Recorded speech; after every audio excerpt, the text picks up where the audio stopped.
Corona की तीसरी लहर को देखते हुए रविवार के दिन वीकेंड कर्फ्यू रहा और कर्फ्यू की पालना के लिए शहर में पुलिस ने 110 जगहों पर नाकेबंदी भी पॉइंट भी बनाए। नाकेबंदी पॉइंट बना दिए गए। जरूरी सामान की जो दुकानें हैं उनको छोड़कर सभी बाजार, शॉपिंग मॉल्स, जिम, क्लब आदि बंद हैं। वीकेंड कर्फ्यू में इमरजेंसी को छोड़कर लोगों को घर पर रहने की हिदायत दी गई है।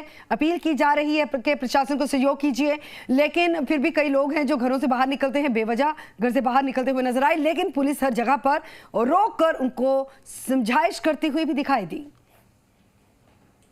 जयपुर शहर जहां पर वीकेंड कर्फ्यू का पहला दिन है। कल रात से वीकेंड कर्फ्यू शुरू हो गया था जो कल सुबह तक जारी रहेगा। इस दौरान जयपुर शहर में 17 ऐसी जगह हैं जहां पर 17 ऐसे थाना इलाके हैं जहां पर कंटेनमेंट जोन बनाए गए हैं। 35 जगहों को कंटेनमेंट जोन बनाया गया है। इसके अलावा 110 जगहों पे नाकाबंदी की जा रही है। इसी तरह की नाकाबंदी जो कि अभी मैं आपको तस्वीरों में बड़ी चौपड़ पर दिखा रहा हूँ। देखिए किस तरह से वाहनों को रोका जा रहा है। नाकाबंदी पर उनकी जाँच की जा रही है, उनसे कारण पूछा जा रहा है। घर से निकलने का उचित जवाब देने के बाद ही उन्हें जाने दिया जा रहा है, क्योंकि वीकेंड कर्फ्यू और वीकेंड कर्फ्यू में बेवजह लोग घरों से बाहर ना निकले।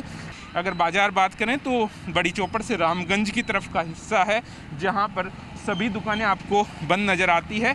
केवल जो किराना की दुकान हम कह सकते हैं, राशन की दुकान हम कह सकते हैं, वो यहाँ पर खुली हुई है। उसके अलावा सभी तरह की जो दुकानें हैं वो आज यहाँ पर बंद नज़र आ रही है। यानी कि जो कर्फ्यू का असर है बाज़ारों पर तो साफ तौर पर दिखाई दे रहा है। बाज़ार पूरी तरह से बंद हैं, लेकिन आम जन कहा जा सकता है कि वो इन नियमों का पूरी तरह से पालन नहीं कर रहे हैं। काफ़ी संख्या में लोग घरों से बाहर निकल रहे हैं। आज छुट्टी का दिन है।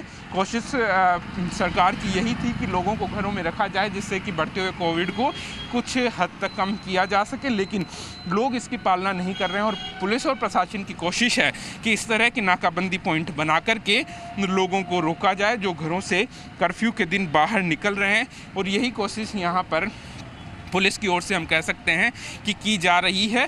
अगर इसी तरह से पुलिस ने सख्ती दिखाई तो ये जो काफ़ी संख्या में लोग घरों से बाहर निकल रहे हैं इनको यहाँ से निकलने से रोका जा सकेगा। और हमें सभी को यहाँ पर सबक लेने की ज़रूरत है कि पुलिस और प्रशासन का अगर हम खुद सहयोग करेंगे, कम से कम जब तक कोई ज़रूरी काम नहीं हो जाता, अगर घर से बाहर नहीं निकलेंगे तो कहा जा सकता है कि इस बढ़ते हुए कोरोना के संक्रमण को रोका